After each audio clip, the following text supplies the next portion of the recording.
Assalamualaikum warahmatullahi wabarakatuh. Selamat datang di Demit Horror, tempat di mana kisah gaib, teror malam, dan misteri dunia lain diungkap tanpa ampun. Di sini kamu akan mendengar cerita-cerita yang tak hanya bikin merinding, tapi juga bisa menghantui tidurmu. Suara bergema pelan, efek suara langkah kaki atau pintu berderit. Matikan lampu, pasang headsetmu, dan bersiaplah, karena kamu sedang memasuki dunia Demit Horror. Nada berubah sedikit lebih santai tapi tetap misterius. Jangan lupa untuk like, komen, dan subscribe agar kamu nggak ketinggalan kisah-kisah horor terbaru dari kami. Dan ingat, di balik setiap cerita selalu ada sesuatu yang mengintai.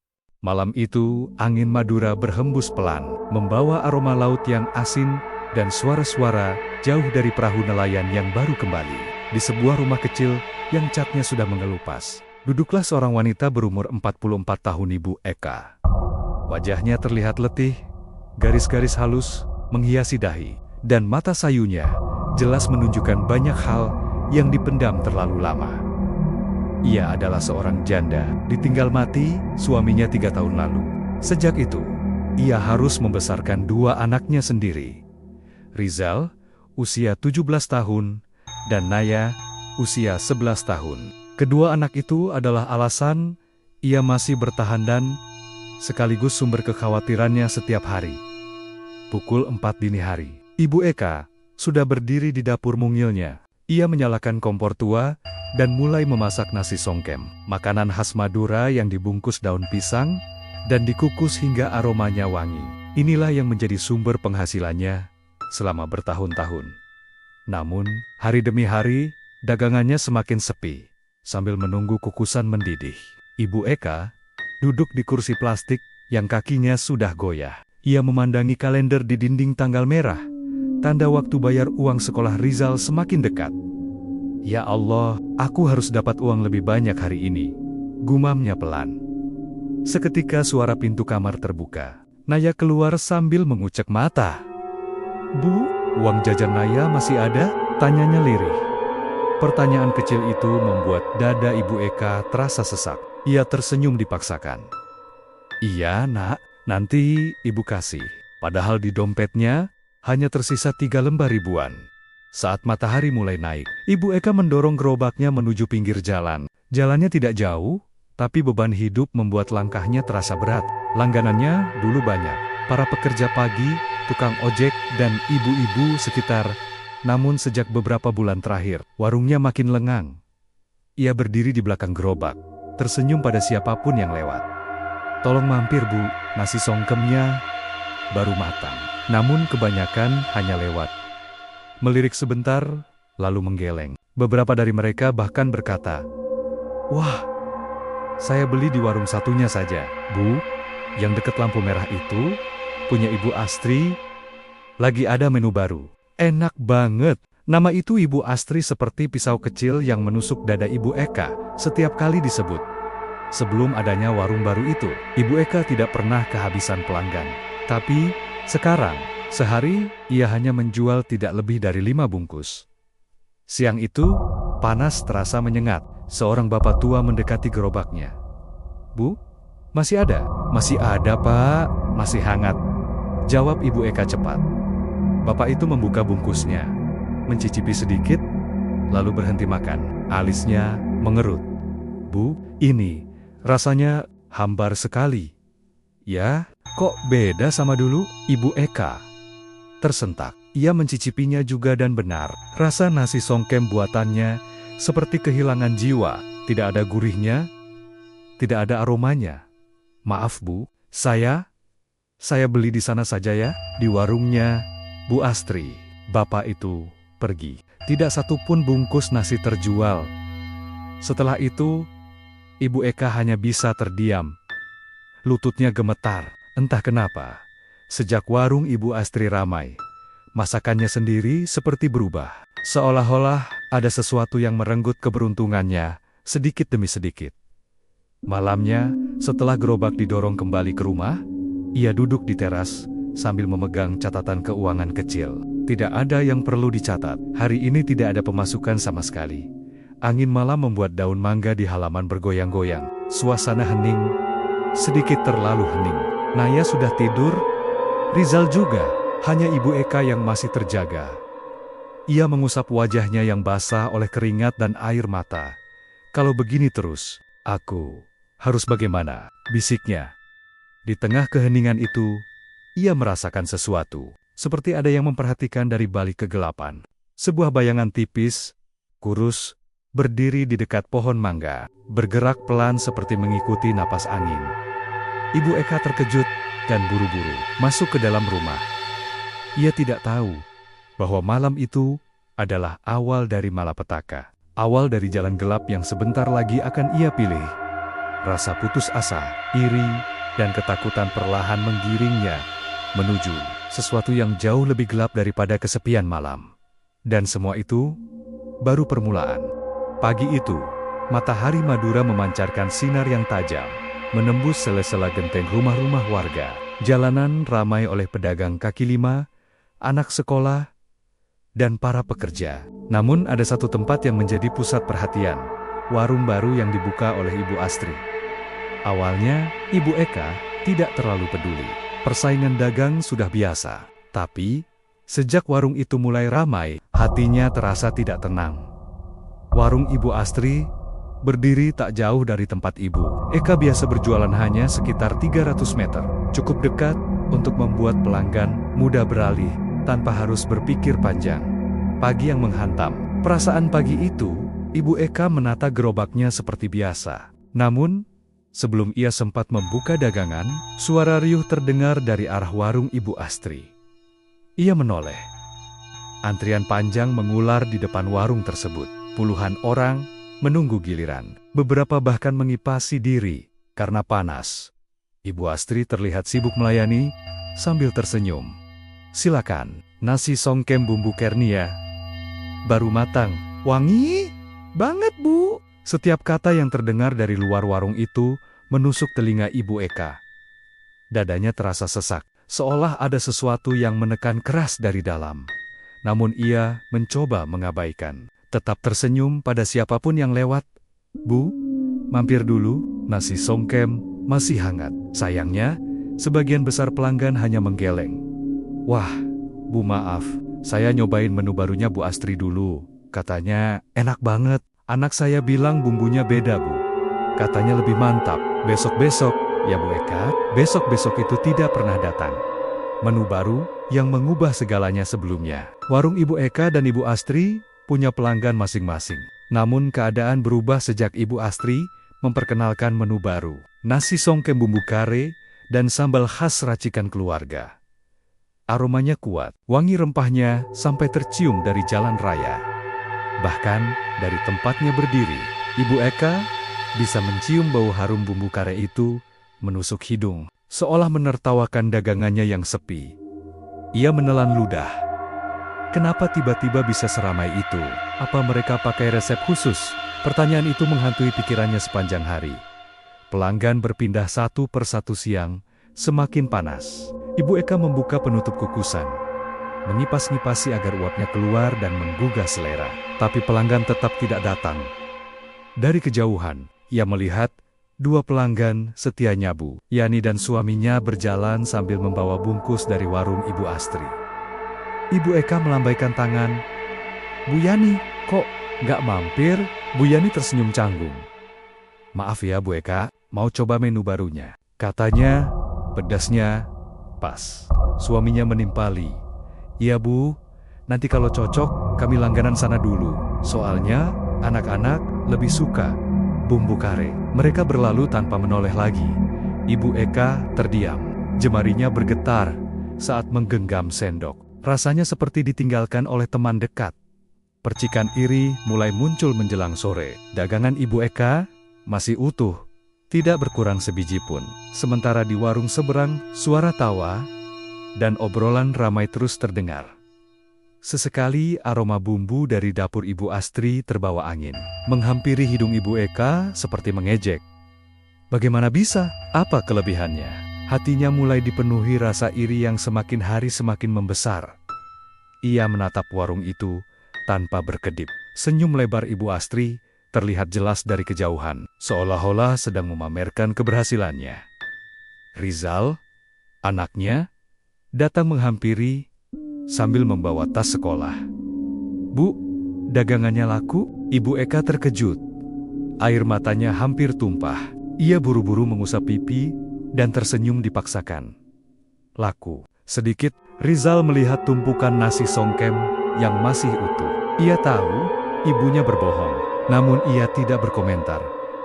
"Bu, mungkin besok coba resep baru, ya? Atau jualan di tempat lain." Ucapan itu justru menyeret Ibu Eka lebih dalam ke jurang putus asa. Ia hanya menjawab lirih, "Iya, Nak." Ibu coba, namun dalam hatinya, sesuatu mulai berubah. Ia tidak hanya merasa kalah, ia merasa terancam, terpojok, dan marah. Bisikan gelap dari kegelapan malam di Madura turun begitu cepat. Angin laut membawa hawa dingin menusuk kulit. Ibu Eka duduk di halaman rumah sambil memandangi gerobaknya yang kosong. Seperti hatinya, suara jangkrik terdengar keras. Di kejauhan, anjing melolong panjang. Tiba-tiba, dari balik pepohonan mangga yang rindang, seperti ada suara berbisik pelan, "Ada jalan lain. Kalau kau mau." Ibu Eka terkejut. Tubuhnya menegang. Ia menatap ke arah suara itu, tapi hanya melihat kegelapan. Angin berhenti seketika. Sunyi menggema seperti ruangan kosong. "Kau ingin warungmu ramai, bukan?" Bisikan itu semakin jelas. Ibu Eka memeluk dirinya sendiri, bulu kuduknya meremang. Siapa? Tidak ada jawaban. Hanya hawa dingin yang merayap ke leher, membuatnya menggigil. Malam itu, tanpa ia sadari, sesuatu sedang memperhatikannya. Sesuatu yang kelaparan. Sesuatu yang sudah lama menunggu seseorang yang putus asa. Dan Ibu Eka mulai menjadi mangsa yang sempurna. Malam terasa lebih panjang dari biasanya. Langit Madura mendung. Angin membawa hawa lembab dan aroma tanah basah. Di dalam rumah kecil itu, Ibu Eka duduk bersandar di dinding kamar, memeluk lututnya sambil menatap kosong lantai yang retak. Pikirannya tidak tenang sejak suara bisikan dari balik pohon mangga malam sebelumnya. Ia mencoba meyakinkan diri bahwa itu hanya halusinasi karena terlalu lelah. Tapi semakin ia mencoba mengabaikan, semakin suaranya terasa nyata. Pagi hari, suasana rumah kacau. Rizal terburu-buru bersiar sekolah, sementara Naya merengek menangis karena tidak punya uang jajan. "Bu, masa Naya nggak dapat uang jajan lagi?" Keluhnya sambil mengusap mata. Ibu Eka membuka dompetnya. Kosong, bahkan koin pun tidak ada. "Nak, maaf ya, nanti ibu kasih. Hari ini ibu harus jualan dulu." Naya cemberut, namun akhirnya mengangguk. Namun Rizal yang biasanya diam, kali ini tidak bisa menahan diri. "Bu, sampai kapan kita begini terus? Dagangan ibu makin sepi. Kita nggak bisa terus bergantung sama warung itu." Kalimat itu terasa seperti tamparan keras di wajah. Ibu Eka menghela napas panjang. Ibu sudah berusaha, Zal. Tapi cuma berusaha nggak cukup kalau terus kalah dari warung Bu Astri. Rizal meninggikan suara. Naya terkejut, memeluk ibunya. Ibu Eka menunduk dalam, merasa gagal sebagai ibu. Suaranya pelan, nyaris tak terdengar. "Nah, ibu juga bingung harus bagaimana." Setelah anak-anak berangkat, Ibu Eka mendorong gerobak menuju tempat biasa. Tapi belum sempat ia membuka lapak, suara riuh terdengar dari warung Ibu Astri. Lebih ramai dari sebelumnya. Orang-orang berjubel, bahkan sampai harus menunggu di luar. Ada yang memotret, ada pula yang merekam video untuk diposting. "Ini bumbunya enak banget, nggak ada saingannya. Murah lagi, besok saya bawa keluarga ke sini." Setiap kata itu seperti duri. Ibu Eka mematung, matanya mulai berair. Ia tahu ia tidak boleh iri, tapi kenyataannya rasa itu semakin menjerat hatinya. Ketika ia mulai berjualan, semua pelanggan yang lewat langsung menuju warung Ibu Astri. Bahkan pelanggan setianya seperti pura-pura tidak melihat Ibu Eka. Dari pagi sampai siang, tidak satupun nasi songkemnya terjual. Ketika membuka kukusan, Ibu Eka mencoba mencicipinya. Rasa nasi songkemnya aneh, seolah hambar, bahkan ada sedikit rasa pahit. Kenapa bisa begini? Aku pakai bahan yang sama.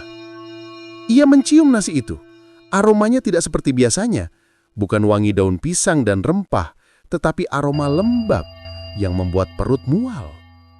Di bak 3, Ibu Eka merasakan hawa dingin di tengkuknya, seperti ada seseorang berdiri tepat di belakangnya. Ia menoleh cepat. Tidak ada siapa-siapa. Namun dari sudut mata, ia yakin melihat bayangan hitam melintas di belakang gerobaknya. Seorang ibu muda datang, wajahnya terlihat ragu. "Bu, nasi songkemnya masih ada." Ibu Eka menyentuh lemah. "Ada, Bu, baru matang." Ibu muda itu mencicipi sedikit. Seketika ia mengernyit dan mendorong piring itu menjauh. "Bu, maaf, rasanya aneh, kayak ada pahit-pahitnya. Apa masaknya kurang bersih?" Komentar itu bagaikan pisau yang langsung menancat. "Apa? Tapi saya..." "Maaf ya, Bu, saya belanja di warung Ibu Astri saja." Ibu muda itu pergi tergesa-gesa. Ibu Eka menggigit bibir, menahan napas agar tidak menangis di depan pelanggan. "Aku ini kenapa? Kenapa semua terasa salah sejak warung baru itu buka?" Hari itu berakhir tanpa satupun pembeli. Ibu Eka mengangkat gerobak pulang dengan langkah sempoyongan, tubuhnya lelah, hatinya hancur. Di rumah, Rizal melihat gerobak yang penuh. "Bu, nggak laku lagi." Ibu Eka tidak menjawab. Ia langsung masuk kamar dan mengunci pintu. Rizal ingin mengetuk, tapi Naya menarik tangannya. "Biarkan ibu istirahat." Namun Ibu Eka tidak istirahat.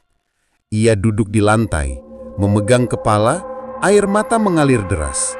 "Kalau begini terus, aku bisa kehilangan rumah ini, anak-anakku." Saat itulah, suara itu datang lagi. Lembut, serak, seperti suara yang berasal dari tanah. "Ada jalan kalau kau mau mendengarkan." Ibu Eka terdiam. Tubuhnya gemetar. Siapa kamu?" Kegelapan di sudut kamar bergerak. Bukan ilusi. Bayangan itu benar-benar bergeser seperti ada sesuatu di dalamnya. "Aku hanya penolong bagi mereka yang putus asa." Hawa kamar mendadak dingin sampai napas terlihat mengepul. Ibu Eka merangkak mundur, tapi suara itu semakin mendekat. "Kau ingin warungmu ramai, bukan?" Jantung Ibu Eka berdebar keras. Aku bisa membantu, tapi harga yang harus kau bayar tidak murah." Bayangan itu tertawa pelan, tawa panjang yang menggema seolah datang dari dasar bumi. Dan malam itu, untuk pertama kalinya, Ibu Eka merasakan ketakutan yang berbeda. Ketakutan yang bukan dari manusia, ketakutan dari sesuatu yang menginginkan dirinya lebih dari sekedar tubuh dan nyawa. Itulah awal dari jalan gelap yang sebentar lagi akan ia tempuh. Bab 3 berakhir dengan pintu menuju kegelapan semakin terbuka lebar. Malam itu, udara di Madura terasa berat, seakan-akan seluruh langit menekan bumi. Lampu-lampu rumah di sekitar sudah padam, meninggalkan hanya cahaya remang dari bulan yang tertutup awan. Di dalam kamar kecilnya, Ibu Eka duduk memeluk kedua lutut, berusaha menenangkan diri setelah bisikan-bisikan menyeramkan yang ia dengar. Namun, suasana tidak menjadi lebih tenang, justru semakin mencekam. Kegelapan di sudut kamar tidak hanya diam. Kali ini, ia bergerak. Seperti asap pekat yang berputar pelan. Suaranya muncul lagi, serak, dingin, namun terdengar sangat dekat. "Kau tidak perlu menderita seperti ini, Eka." Ibu Eka menelan ludah, tubuhnya gemetar hebat. "Menjauh dariku, siapa kau?" Suaranya parau. Bayangan itu menebal, perlahan membentuk wujud samar, tinggi, kurus, dan tampak melengkung, seakan tubuhnya tidak mengikuti bentuk manusia. Matanya hanya 2 titik merah kecil menyala di kegelapan. "Aku hanyalah penolong.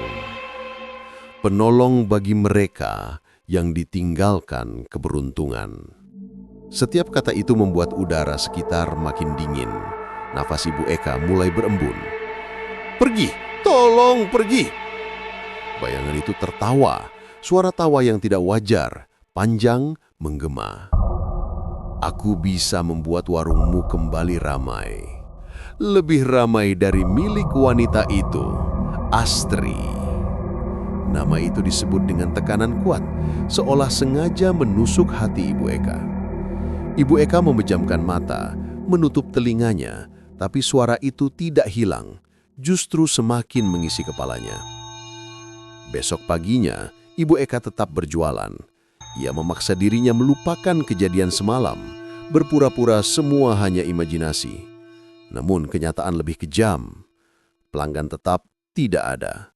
Masakannya semakin hambar. Bahan baku semakin mahal. Warung Ibu Astri semakin ramai. Rizal pulang sekolah dengan wajah masam. "Bu, sekolah minta bayar uang seragam minggu ini." Ibu Eka menggigit bibir hingga berdarah. "Iya nak, ibu usahakan." Naya memeluk ibunya dari belakang. "Bu, jangan sedih ya." Ucapan Naya seperti duri kecil yang semakin menusukkan rasa bersalah ke dalam hati. Ibu Eka mencoba tersenyum, tapi air mata tetap tumpah. Ia sudah berada di titik paling rendah dalam hidupnya. Dan ketika seseorang berada pada titik paling putus asa, apapun bisa menggoda. Malamnya, suara itu datang lagi, tapi kali ini tidak dari dalam kamar. Suara itu terdengar dari luar rumah, dari arah pohon mangga di halaman. "Ikut aku, Eka." Ibu Eka bangun dari tempat tidur terperanjat, jantungnya berdebar keras. Ia berjalan menuju jendela dan membuka tirai perlahan. Hanya gelap. Namun di tengah gelap itu, ada bayangan hitam berdiri tegak. Tubuhnya kurus panjang, kepala miring tidak wajar, dan mata merahnya menyala terang. "Ikut aku jika kau ingin hidupmu berubah." Ibu Eka menutup mulutnya menahan jeritan.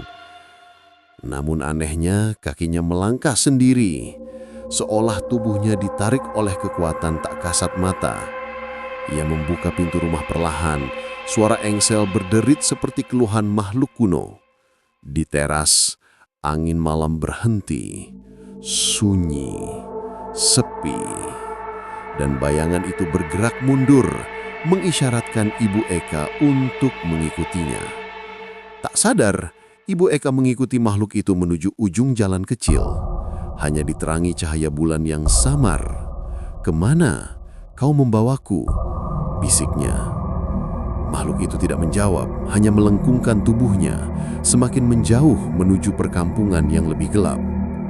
Ibu Eka tiba-tiba sadar, ia sedang berjalan menuju daerah yang terkenal angker. Orang-orang menyebutnya Kebun Bambu Karangjati, tempat yang katanya sering terlihat sosok-sosok gaib pada malam-malam tertentu. Namun kakinya tidak bisa berhenti melangkah. Sesampainya di tepian kebun bambu, suara gemerisik terdengar dari segala arah. Bambu-bambu itu bergerak seakan ada sesuatu yang besar lari di dalamnya. Hawa dingin menusuk, jauh lebih dingin daripada malam biasa. Bayangan itu menghilang, namun suara bisikannya terdengar sangat jelas. "Masuklah, Eka. Di dalam ada solusi untuk deritamu." Ibu Eka memandang gelapnya kebun itu. Hatinya berteriak untuk pulang, namun pikirannya sudah dikuasai rasa putus asa, dan bisikan itu terus mendorongnya. Ia melangkah masuk. Daun-daun bambu mengusap wajahnya seperti tangan-tangan tipis yang mencoba memegangnya. Suara bambu yang bergesekan terdengar seperti bisikan ribuan makhluk kecil. Setiap langkah semakin dalam, bayangan gelap semakin mengelilingi, dan pada titik paling sunyi, pada kedalaman kebun bambu yang jarang dijamah manusia, suara itu kembali berbicara. "Kau ingin menang dengan Astri, bukan?" Ibu Eka mengangguk tanpa sadar. "Maka bersiaplah. Harga dari semua ini adalah sesuatu yang tidak akan pernah kembali." Pada saat itu, tanah bergetar pelan, aroma amis tercium, dan dari balik rimbunan bambu muncul sosok lain, lebih tinggi, lebih gelap, dan bergerak seperti tidak memiliki tulang. Makhluk itu mendekat pelan, mengulurkan tangan panjangnya yang kurus, mengajak Ibu Eka membuat perjanjian. Malam itu angin bertiup kencang, membawa aroma asin laut dari pesisir Madura. Di dapur rumahnya yang sempit dan remang, Ibu Eka duduk sendirian. Lampu minyak di sudut dapur berkelip pelan, seolah hendak padam. Di depannya, sebuah kendi tanah liat berwarna hitam pekat tergeletak di atas lantai. Kendi itu terlihat tua, retak di bagian bibir, namun ada hawa dingin yang aneh keluar dari dalamnya. Dingin seperti daging beku yang baru diambil dari kuburan. Ibu Eka memeluk lutut, tubuhnya gemetar. Sejak malam ketika ia bertemu sosok gaib penjaga pesugihan di Pantai Payudan, hidupnya tidak lagi sama. Semenjak itu, setiap malam kendi hitam itu selalu memanggilnya. Bukan dengan suara keras, tapi dengan bisikan. Bisikan halus yang merayap masuk lewat celah telinga dan menancap ke dalam pikirannya. Eka, saatnya bayar, saatnya bayar. Ia ingin menutup telinga, ia ingin membuang kendi itu ke sungai. Tapi setiap kali ia mencoba, seluruh tubuhnya seperti dipaksa diam, seolah ada kekuatan tak terlihat yang menahan gerakannya. Pagi harinya, warung nasi songkem Ibu Eka kembali ramai. Tapi bukan ramai pelanggan, melainkan ramai bisik-bisik warga.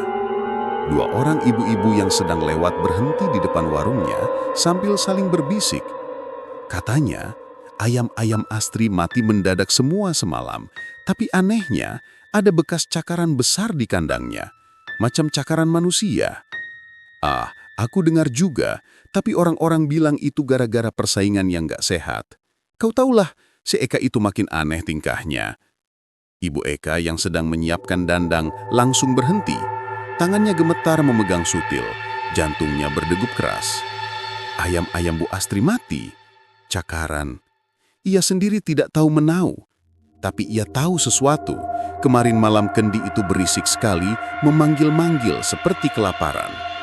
Saat ia membuka sedikit penutupnya, ada bau busuk yang keluar, bau yang bukan bau bangkai biasa, bau seperti tubuh yang membusuk selama berhari-hari di tempat panas.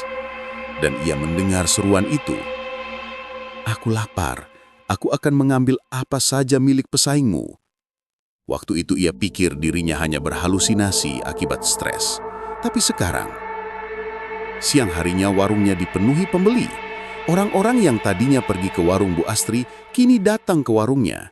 Mereka memuji-muji nasi songkem Ibu Eka, mengatakan rasanya semakin lezat, dagingnya semakin empuk, sambalnya semakin sedap. Padahal ia tidak melakukan apa-apa. Ia bahkan masih bingung bagaimana dagangannya bisa terasa lebih enak. Di ujung warung, dua pemuda yang sedang makan berbisik. Kau dengar nggak? Ada yang lihat sosok tinggi hitam berdiri di atap warung Ibu Eka semalam. Iya, temanku bilang juga. Tinggi sekali, lebih tinggi dari atap rumah. Badannya kurus kayak kayu kering, matanya merah. Ibu Eka hampir menjatuhkan piring yang sedang ia bawa. Kakinya lemas mendengar itu. Jadi, itu bukan mimpi semalam. Sosok hitam tinggi itu ia lihat sekilas ketika sedang mematikan lampu dapur. Ia pikir itu bayangan, tapi kini ia sadar itu penjaga pesugihan yang mengawasinya. Malam itu, kendi hitam kembali bergetar, pelan, lalu semakin keras. Suara dari dalamnya terdengar lebih jelas, lebih memaksa. Eka, bayaranmu belum cukup. Darah, berikan aku darah, milikmu atau milik keluargamu. Ibu Eka menggigit bibirnya hingga berdarah. Air matanya mengalir. Tidak, tolong, jangan anak-anakku. Ia menutup wajahnya dengan kedua tangan. Tubuhnya gemetar hebat. Tiba-tiba, kendi itu pecah sedikit, mengeluarkan asap hitam tipis. Asap itu merayap ke udara, membentuk bayangan samar-samar seperti tangan panjang, kurus, dan berujung kuku runcing. Tangan itu melayang pelan ke arahnya. Ibu Eka mundur sambil tersuruk, punggungnya menempel pada dinding dapur. Aku tidak mau, teriaknya. Tapi tangan itu menghentikan gerakannya, kemudian menunjuk ke arah kamar anak-anaknya. Kamar yang gelap, kamar di mana kedua anaknya tidur nyenyak, tidak tahu apa yang sedang mengintai mereka. Jika bukan kau, maka aku ambil mereka. Suara itu melengking seperti tulang yang dipatahkan. Ibu Eka menjerit dan berlari menutup kamar anaknya. Ia memeluk pintu itu erat-erat, menangis seperti orang gila. "Jangan sentuh mereka, tolong!" Asap hitam itu menghilang, namun hawa dingin kian menekan ruangan. Dingin seperti berada di dalam liang kubur. Di luar, angin malam bertiup membawa suara debur ombak. Dan di dalam rumah kecil itu, Ibu Eka menyadari satu hal. Pesugihan itu bukan lagi sekedar jalan pintas, tapi kutukan yang akan menagih nyawa. Dan ia tahu waktunya untuk membayar semakin dekat. Hujan turun deras malam itu, membuat atap rumah Ibu Eka berisik seperti dipukul ribuan batu kecil. Petir menyambar berkali-kali, menerangi halaman rumah yang basah dan gelap. Namun, suara hujan justru tidak mampu menutupi suara lain. Suara yang berasal dari dapurnya. Suara kendi hitam itu. Kali ini bukan sekedar bergetar, bukan sekedar membisikkan kelaparan. Kali ini kendi itu mengeluarkan bunyi rintihan panjang seperti suara orang yang dicekik. "Eka, waktumu."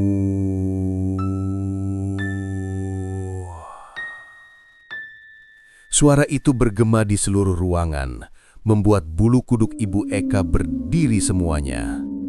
Ia berdiri di depan dapur dengan tubuh basah oleh keringat. Meski udara malam dingin, tubuhnya panas seperti terbakar. Di tangannya ada pisau dapur, senjata yang sejak sore tadi terasa menempel di telapak tangannya, seolah ada kekuatan yang memaksanya menggenggamnya. Di kursi ruang tengah, kedua anaknya, Raffi dan Silvi, sudah tidur sejak beberapa jam lalu. Mereka tidak tahu apapun, tidak tahu ibunya sedang berada di ambang neraka, tidak tahu ibunya sedang menahan diri agar tidak mengikuti bisikan mengerikan itu. Karena sejak seminggu terakhir, suara dalam kendi itu selalu meminta hal yang sama. Darah, darahmu, atau darah keluargamu. Tiba-tiba lampu minyak padam. Ruangan gelap total. Hanya satu cahaya yang muncul, cahaya merah redup dari dalam kendi yang membelah kegelapan. Ibu Eka langsung mengambil langkah mundur. Ketakutan membuatnya sulit bernafas. Kendi itu retak lebih lebar, lalu mengeluarkan sesuatu. Awalnya hanya asap hitam pekat seperti jelaga. Namun asap itu memutar, membentuk bayangan yang perlahan-lahan menjadi wujud. Wujud itu tinggi, sangat tinggi, hingga kepalanya menyentuh langit-langit rumah. Tubuhnya kurus seperti rangka tanpa daging. Kulitnya hitam melepuh, seperti tubuh yang hangus terbakar. Dari matanya memancar cahaya merah, cahaya lapar, dan mulutnya tersenyum lebar, terlalu lebar, hingga kedua pipinya sobek. Ibu Eka memekik, hampir menjatuhkan pisau. Makhluk itu mendekat, setiap langkahnya membuat lantai berderit keras. "Sudah waktunya, bayar, bayar." "Tidak, aku nggak mau." Ibu Eka merangkak mundur, tubuhnya gemetar hebat. Makhluk itu tidak terpengaruh. Ia mengulurkan tangan panjang, kurus, dan berkuku runcing ke arah dada Ibu Eka. Telapak tangan itu dingin, dingin hingga menusuk bulang. "Beri aku sajen malam ini." Ibu Eka menunduk, tak mampu menatap mata merah itu. Apa sajennya?" Suaranya bergetar. Makhluk itu menegakkan tubuh, punggungnya hampir menyentuh genteng. "Yang pertama, ambil sesuatu milik pesaingmu. Ambil sesuatu dari rumah Astri." Mata Ibu Eka membesar. "Bu Astri? Kenapa dia?" Makhluk itu tersenyum, giginya panjang dan runcing. "Dia penghalang rezekimu. Rebut keberuntungannya, atau aku akan mengambil keberuntunganmu, termasuk 2 anak kecil itu." Ibu Eka langsung menutup mulutnya, menahan tangis, lututnya lemas. Makhluk itu perlahan menghilang kembali ke dalam kendi, meninggalkan bau busuk yang memenuhi dapur. Kendi itu kembali diam, tapi heningnya bukan hening biasa. Heningnya seperti nafas seseorang yang sedang menunggu Ibu Eka melakukan perintahnya. Hujan masih turun ketika Ibu Eka membuka pintu belakang dan berjalan keluar dengan mantel hitam. Tangannya memegang pisau dan tas plastik kosong. Setiap langkah terasa berat seperti kakinya diikat batu. Setiap tiupan angin malam membawa bisikan samar. Sesuatu dari rumah Astri, ambil atau mati. Rumah Bu Astri tidak jauh, hanya 3 rumah dari tempat dia tinggal. Ketika ia tiba di pagar rumah itu, lampu-lampu sudah mati. Hanya cahaya TV dari ruang tamu yang sepertinya dibiarkan menyala untuk mengusir nyamuk. Suara cicak terdengar keras dalam kesunyian. Ibu Eka berdiri lama di depan pagar, menelan ludah berkali-kali. Jantungnya berdetak begitu keras hingga rasanya kayak bisa meledak. Aku cuma ambil barang, bukan melukai siapa-siapa," ia meyakinkan diri sendiri. Namun tiba-tiba, suara kresek. Sesuatu bergerak di balik pohon samping rumah Bu Astri. Ibu Eka langsung membekap mulutnya agar tidak menjerit. Dari balik pohon itu, muncul bayangan. Hitam, tinggi, dan kurus. Makhluk penjaga pesugihan itu berdiri di sana, memandangnya tanpa berkedip. "Cepat, atau aku masuk sendiri ke rumah itu." Suara itu tidak seperti suara manusia. Suaranya seperti ribuan serangga yang mendesis bersamaan. Ibu Eka menutup telinga. Jangan masuk. Aku akan ambil. Aku ambil sekarang." Ia berlari kecil menuju belakang rumah Bu Astri. Dengan tangan gemetar, ia membuka jendela dapur yang tidak terkunci. Rumah Bu Astri gelap, hanya diterangi cahaya dari TV. Ia memanjat masuk. Namun baru saja kakinya menyentuh lantai dapur, tiba-tiba sesuatu menyentuh bahunya. Ibu Eka menoleh dengan sangat lambat, dan yang ia lihat membuat darahnya seperti berhenti mengalir. Bu Astri berdiri di dekat pintu, memeluk tubuhnya dengan selimut, wajahnya putih pucat, dan mata hitamnya menatap langsung ke arah Ibu Eka. "Eka, kamu ngapain di rumahku tengah malam begini?" Suara Bu Astri parau, curiga, dan ketakutan. Ibu Eka bermekuh, tak mampu bicara. Di luar, makhluk pesugihan itu berdiri di jendela, tersenyum. Dan malam itu menjadi malam permulaan kehancuran yang tak lagi bisa ia hentikan. Suasana di dalam rumah Bu Astri malam itu begitu tegang, hingga membuat udara seperti membeku. Hujan yang semula deras, kini hanya tersisa rintikan kecil. Namun suara tetesannya terdengar jelas, terlalu jelas, seperti mengetuk dinding-dinding rumah dan menambah kecemasan yang menggantung. Bu Astri berdiri di ambang pintu dapurnya. Tubuh diselimuti kain hangat, rambutnya masih sedikit basah seperti baru selesai mandi. Matanya membelalak memandang Ibu Eka yang berdiri kaku di dekat jendela. Tatapannya campuran antara marah, curiga, dan takut. "Eka, jawab aku." Suaranya bergetar. "Kamu ngapain di rumahku tengah malam begini?" Ibu Eka merasakan seluruh tubuhnya lemas. Tenggorokannya kering. Jari-jarinya menggenggam pisau yang ia bawa untuk berjaga. Tapi sekarang tangan itu bergetar begitu keras hingga pisaunya hampir terlepas. Sebelum ia sempat membuka mulut, bayangan hitam di luar jendela bergerak. Sangat cepat. Mata merah itu memandang mereka berdua, menginjak-injak keberanian Ibu Eka hingga habis. "Bohongi dia. Kalau tidak, kau mati malam ini." Bisikan itu menusuk langsung ke dalam pikiran Ibu Eka. Ia hampir menjerit. Dengan suara patah-patah, ia berkata, Aku cuma mau ambil bumbu, Astri. Besok mau masak banyak." Lupa bilang. Bu Astri mengerenyit. "Ambil bumbu? Dari rumahku? Tengah malam? Lewat jendela?" Ibu Eka tidak bisa menjawab. Air matanya jatuh pelan tanpa ia sadari. Bu Astri semakin tegang. Ia melangkah mendekat. Eka, kamu sakit? Kamu kenapa? Kok akhir-akhir ini kamu beda sekali?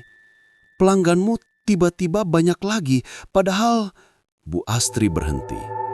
Bibirnya gemetar. Ia memandang Eka dari atas sampai bawah, seperti sedang melihat sesuatu yang sangat mengerikan. Jangan bilang, kamu melakukan sesuatu yang gak seharusnya. Pertanyaan itu menggantung di udara seperti pisau siap mendebas.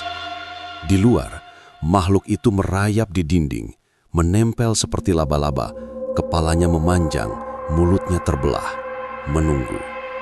Bohongi dia. Ibu Eka mengepalkan tangan, napasnya memburu. Astri, tolong, aku cuma mau bertahan. Bu Astri menelan ludah, suaranya mengecil. Eka, kamu jangan bilang kamu ikut tiba-tiba. Beruk. Suara keras di atap membuat keduanya memekik. Atap rumah seperti diinjak sesuatu yang berat. Genteng bergetar, debu berjatuhan. Bu Astri pucat pasi. Apa itu? Ibu Eka langsung tahu. Ia merasakan hawa dingin menusuk sampai tulang. Makhluk itu sudah masuk halaman.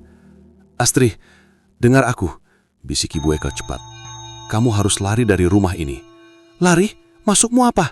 Tapi sebelum Ibu Eka sempat menarik tangan Bu Astri, pintu belakang rumah tiba-tiba terbuka sendiri dengan hentakan keras seperti ditendang. Cit! Angin malam masuk dengan bau busuk yang pesing. Bau yang hanya dikenal Ibu Eka.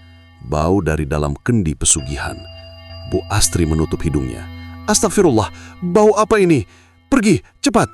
Ibu Eka berteriak, mendorongnya. Tapi Bu Astri memegang lengannya erat. Eka, kamu tahu apa ini? Apa yang kamu lakukan? Lagi-lagi atap bergetar. Suara langkah kaki yang panjang dan berat bergerak mendekat ke dapur. Ibu Eka panik bukan main. Di luar jendela, kepala makhluk itu muncul perlahan. Kepala hitam, kurus, panjang, matanya menyala merah. Ia menempel di kaca seperti monster kelaparan. Bu Astri menjerit histeris. Ya Allah, Ibu Eka menarik Bu Astri, menyeretnya ke ruang depan. Namun saat mereka hampir sampai, tubuh Bu Astri berhenti mendadak, seperti disambar sesuatu. Tubuhnya terlempar ke lantai, punggungnya menghantam keras. Ah! Tangan hitam panjang itu muncul dari bayangan di sudut ruangan dan mencengkeram kaki Bu Astri. Jari-jarinya dingin seperti es, kuku-kukunya panjang seperti belati. Astri! Teriak Ibu Eka. Kau terlambat. Dia melihat. Dia tahu. Makhluk itu menyeret Bu Astri perlahan ke arah dapur. Bu Astri jerit dan menangis. Kuku-kukunya mencakar lantai. Eka, tolong, tolong! Ibu Eka ingin menolong. Ia ingin menarik Bu Astri. Namun begitu ia mendekat, makhluk itu menatapnya tajam. Sentuh dia, maka yang mati, anakmu duluan. Ancaman itu membuat kaki Ibu Eka langsung lumpuh. Ia jatuh berlutut, menangis keras, tak sanggup bergerak. Bu Astri ditarik semakin jauh ke dalam dapur. Jeritannya menggema, hingga akhirnya, bruk, pintu dapur tertutup sendiri. Suara hilang. Rumah menjadi sangat hening. Ibu Eka menutup wajahnya dengan kedua tangan. Tubuhnya mengejang, mulutnya penuh isak yang tidak bisa ia tahan. Ia tahu satu hal. Ia baru saja membiarkan pesaingnya diserahkan sebagai sajen pertama. Dan mulai malam itu, ia bukan hanya takut pada makhluk pesugihan. Ia mulai takut pada dirinya sendiri. Sejak malam ketika Bu Astri menghilang secara misterius dari dalam rumahnya, seluruh desa geger. Kabar itu menyebar cepat, lebih cepat daripada angin yang berhembus dari arah pantai. Pagi-pagi sekali, warga sudah berkumpul di depan rumah Bu Astri. Ada yang berbisik lirih, ada yang menangis, ada yang tampak ketakutan. Semalam ada yang dengar jeritan dari rumah Astri. Aku lihat pintu belakangnya terbuka sendiri. Tadi pagi dapurnya bau busuk, tapi nggak ada apa-apa. Semuanya membicarakan hal yang sama, keanehan. Namun di tengah kerumunan itu, Ibu Eka hanya berdiri dengan wajah pucat, tubuh gemetar. Di belakang bajunya masih ada bercak lumpur yang ia dapat saat berusaha menarik Bu Astri semalam. Namun tak seorang pun menyadarinya. Yang membuatnya semakin takut adalah kenyataan bahwa makhluk itu menghilang setelah menutup pintu dapur. Tidak ada jejak apapun tentang Bu Astri, seolah wanita itu menguap dari dunia ini. Dan kini, warga mulai saling memandang dengan curiga, terutama ketika nama Ibu Eka disebut-sebut. Kemarin sore aku lihat Eka lewat depan rumah Astri, tapi dia bilang dia mau ke warung. Anehnya dia nggak bawa apa-apa. Masa cuma kebetulan, persaingan mereka lagi panas. Wajah Ibu Eka semakin pucat ketika seseorang menatapnya tajam. Kamu tahu apa-apa tentang ini kah? Tubuhnya terasa membeku, tenggorokannya kering. Aku nggak tahu, sungguh. Namun sebelum warga bisa menekan lebih jauh, seorang pemuda datang berlari. Di pantai, ada jejak kaki besar, kayak kaki manusia tapi panjangnya aneh. Desa sontak gaduh. Mereka bergerak menuju arah pantai. Ibu Eka berdiri di tempat, tidak sanggup menggerakkan tubuhnya. Jejak itu pasti milik makhluk itu. Dan jika warga menemukannya, ia merasa lututnya melemah. Malam itu, rumah Ibu Eka terasa lebih dingin dari biasanya. Lampu dapur meredup seolah ketakutan. Kedua anaknya, Raffi dan Silvi, sudah tidur, namun gelisah, seakan merasakan aura jahat yang mengelilingi rumah.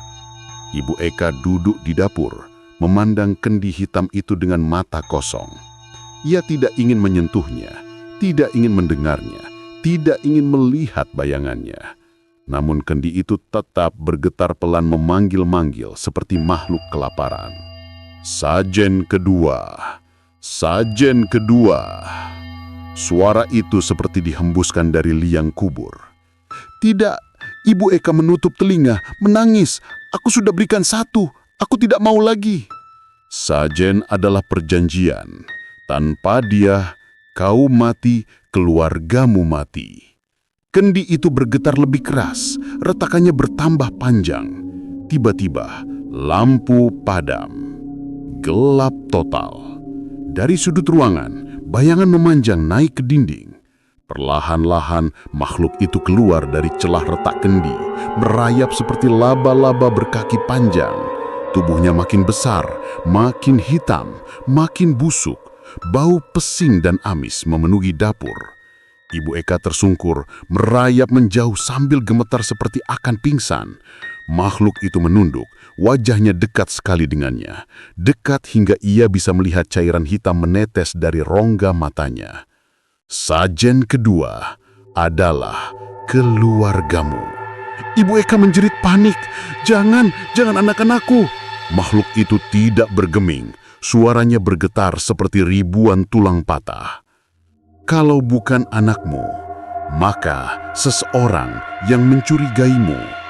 Mata makhluk itu berubah warna, merah menyala seperti bara. Lalu ia berbisik, orang itu adalah Bu Wulan. Ibu Eka terperanjat. Bu Wulan adalah tetangganya. Orang pertama yang tadi pagi menatap Ibu Eka dengan curiga. Orang yang paling vokal menanyakan keberadaan Bu Astri. Kenapa dia? Kenapa harus dia? Teriak Ibu Eka. Makhluk itu menjawab tanpa ragu. Karena dia yang paling dekat menemukan rahasiamu. Ibu Eka menutup wajahnya, menangis keras. Ia tidak ingin membunuh siapapun lagi. Ia tidak ingin jadi monster. Ia tidak ingin pesugihan ini terus memakan nyawa. Tapi makhluk itu semakin dekat, merayap, meninggalkan jejak lendir hitam di lantai. Tiba-tiba, makhluk itu berhenti dan menoleh ke arah kamar Raffi dan Silvi. Jika kau tidak bergerak, aku yang akan mengambil mereka malam ini. Ibu Eka langsung berlari, menghalangi makhluk itu sambil menjerit putus asa. Jangan, aku akan turuti.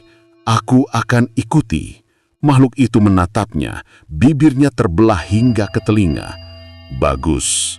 Kemudian ia menghilang dalam asap hitam yang menyesakan. Kendi berhenti bergetar. Namun seluruh ruangan kini dipenuhi hawa kematian. Ibu Eka jatuh berlutut, tubuhnya bergetar hebat. Tangan menutup mulut agar isakannya tidak membangunkan anak-anaknya. Malam itu, ia sadar tidak ada jalan kembali karena sajen kedua sudah ditentukan. Dan besok malam, seseorang lagi akan mati. Malam itu adalah malam paling sunyi yang pernah dirasakan desa kecil itu. Udara terasa berat, seakan seluruh angin berhenti bergerak. Dan langit hanya diterangi bulan pucat yang seolah mengawasi sesuatu yang buruk akan terjadi. Di dalam rumahnya, Ibu Eka berjalan mondar-mandir dengan wajah hancur. Matanya bengkak, rambutnya berantakan, tubuhnya lemas seperti habis dikuras seluruh tenaga hidupnya. Besok pagi, warga akan kembali mencari Bu Astri. Dan malam ini, makhluk pesugihan menuntut sajen kedua. Ia tidak punya waktu, tidak punya keberanian, tidak punya pilihan. Di kamar, Raffi dan Silvi tidur pulas. Mereka tidak tahu bahwa nasib mereka tergantung pada keputusan ibunya malam itu. Ibu Eka memegang pisau dapur sambil menangis terisak. Bu Wulan, kenapa harus kamu? Tangannya gemetar, jantungnya terasa seperti dihantam batu. Namun sebelum ia melangkah keluar rumah, kendi hitam itu kembali bergetar keras. Retakannya melebar, cahaya merah keluar dari sela-selanya. Waktumu! Cepat! Suara makhluk itu membuat seluruh rumah serasa berdenyut. Kursi bergetar, piring-piring berdenting, dan lampu minyak bergoyang tanpa angun. Ibu Eka menutup telinganya. Aku nggak kuat, aku nggak bisa lagi. Tolong hentikan. Kau janji. Cahaya merah mendadak meledak keluar kendi, membentuk asap pekat yang perlahan berubah menjadi tubuh makhluk pesugihan. Lebih besar dari sebelumnya, lebih hitam, lebih mengerikan. Tubuhnya menjulang sampai hampir menyentuh langit-langit. Tangannya panjang seperti belalai, dan wajahnya. Wajah itu tak lagi seperti manusia. Matanya 4, berjajar, semuanya merah. Mulutnya sobek sampai ke belakang kepala. Anak-anak pasti akan mati ketakutan jika melihatnya. Makhluk itu menunduk, wajahnya sejajar dengan wajah Ibu Eka. Sajen atau mati. Ibu Eka menggeleng lemah. Aku nggak mau membunuh lagi. Makhluk itu mengangkat tangan panjangnya dan menunjuk pintu kamar anak-anak. Maka aku ambil mereka. Ibu Eka memekik keras, langsung memeluk kakinya. Jangan, tolong jangan, ambil aku aja, jangan mereka. Makhluk itu mengeluarkan suara pendek seperti tertawa. Hahaha, permintaan itu sudah terlambat. Lantai rumah bergetar, retakan kecil muncul di tanah, bau busuk memenuhi udara. Bau yang sama saat Bu Astri ditarik ke dunia lain. Makhluk itu bergerak menuju kamar Raffi dan Silvi. Ibu Eka dan Silvi terbangun dari suara ribut, berlari keluar kamar sambil menangis. Bu, ada apa? Melihat anak-anaknya, Ibu Eka jatuh bersimpuh memeluk keduanya dengan erat. Air matanya menetes deras di kepala mereka. Maafin Ibu, maafin Ibu, maafin Ibu. Raffi menangis kebingungan. Bu, kenapa? Kita kenapa? Silvi memeluk ibunya sambil menangis. Ibu, jangan tinggalin kami. Makhluk itu mengeluarkan suara geram tidak sabar. Waktu habis. Dan ketika makhluk itu mulai mendekati anak-anak, Ibu Eka berteriak histeris. Ambil aku yang salah, ambil aku. Ia melepaskan pelukan, berdiri dengan seluruh tenaga yang tersisa, dan bergegas terjun ke mulut kendi. Sebelum tubuhnya jatuh sepenuhnya ke dalam kegelapan, ia menoleh sekali lagi pada anak-anaknya. "Aku sayang kalian." Lalu, peruk! Terdengar suara seperti tubuh yang ditelan lumpur. Kendi itu menutup sendiri, retakannya hilang, warnanya kembali hitam mulus. Makhluk pesugihan menatap kendi itu beberapa detik, lalu menghilang menjadi asap hitam dan lenyap dari rumah. Hening. Hanya suara tangis Raffi dan Silvi yang terdengar. Keesokan paginya, warga menemukan rumah Ibu Eka dalam keadaan kacau. Piring pecah berserakan, lantai retak, bau busuk memenuhi ruangan. Dan di tengah dapur, ada kendi hitam yang dingin dan tertutup sempurna. Tidak ada jejak Ibu Eka. Anak-anaknya ditemukan menangis tanpa ibu. Desa geger, desa berbisik, desa menuduh.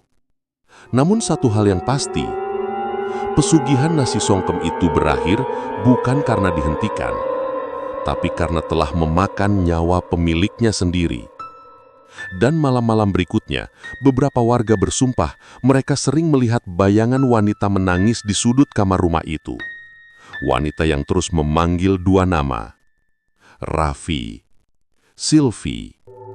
Suara lirih yang terdengar seperti penyesalan, atau mungkin kelaparan.